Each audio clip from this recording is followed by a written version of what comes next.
हामी अग्रपङ्क्तिमा बसेर गणतन्त्रका लागि सेनासँग लड्न तयार छौँ।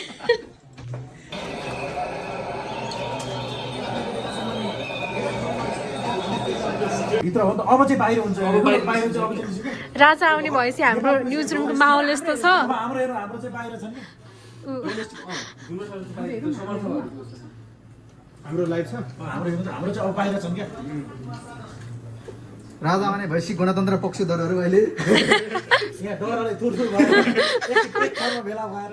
भावी रणनीति तयार गर्दैछन्। राजालाई यसो युट्युब घुमेर जानु लाइभै छैन त के रे राजा यसो चाबेल हुँदै गएपछि युट्युब छिरेर दर्शन दिएर जानु म अनुरोध गर्दछु। ज्ञानेन्द्र साईहरू ज्ञानेन्द्र साई यिनीहरूले चाहिँ दिइहाल्छ होइन यिनीहरू त भित्रै छोडिन्छ कि यहाँ चाहिँ नि बाहिरै होला त्यो मिनी टाटामा बसेर ज्ञानेन्द्र साईको हेर्नु त लाइभ अगुवाई होइन ज्ञानेन्द्र साई के भन्छ नि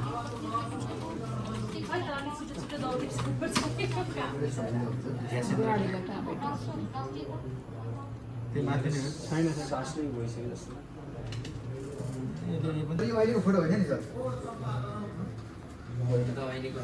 आज ड्रेसअप उसहरूको कालो जवानीको लाग्छ फुलमालावाला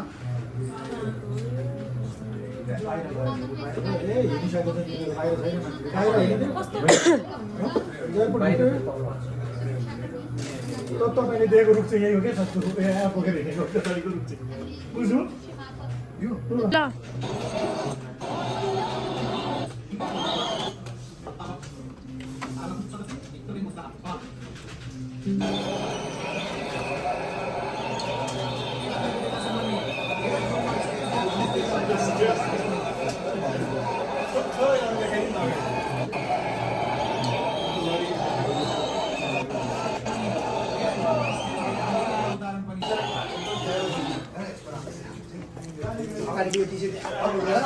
कहाँ बजिरहेको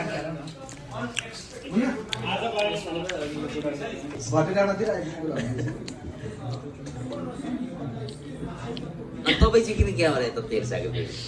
राजा आउनु लाग्छ पुरै एक्साइटेड सरलाई नि त्यही भएर राम्रो राम्रो भनेपछि उहाँ पनि राजावादी हुँदो रहेछ है सर सेनाहरू पहिलेदेखि नि हुन्छ सेनाहरू पहिलेदेखि नै राज संस्थाको चाहिँ ओत होइन छत्र छायामा बसेको यता मात्रै नखिच्नु न उता पनि खिच्नु नि त सरलाई पनि खिच्नु हाम्रो त्यो कुरालाई नकार्न मिल्दैन सैनिक श्रीमती सङ्घका सदस्य यो होइन यो सक्रियता यो उसले पनि एउटा ढङ्गको छैन अर्थ विशेष अर्थ राख्छ सर हेर्नु उहाँले जासुसी गर्दै हुनुहुन्छ यो चाहिँ अहिले सम्बन्धित ठाउँमै म्यासेज पठाउने भन्ने होला होइन सन्देश प्रवाह गरेर हामी गणतन्त्रका लागि सेनासँग लड्न पनि तयार छौँ। सर प्लिज रिपिट गर्नुहोस् हामी अग्रपङ्क्तिमा बसेर गणतन्त्रका लागि सेनासँग लड्न तयार छौँ। होइन अर्को फेरि के पनि हो भने हामी पात्र खराब हो भन्ने कुरामा प्रष्ट छौँ भ्रष्ट छौँ तर व्यवस्थै खराब हो भन्ने हामी त्यो चाहिँ मान्दैनौँ विश्लेषक बुल जोड्नु भन्नुहुन्छ भन्नुहोस् कहाँ त्यो